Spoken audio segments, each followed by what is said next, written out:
You ask Tiger to solve. This deals with linear equations with one unknown. The final result is x equals -9. Let's solve it step by step. Simplify the expression. Group like terms.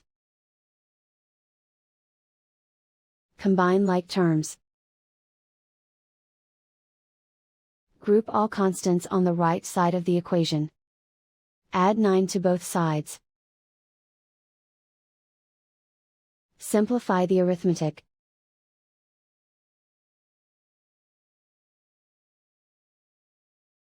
Convert the x into a positive number. Multiply both sides by -1. Remove the ones. Simplify the arithmetic.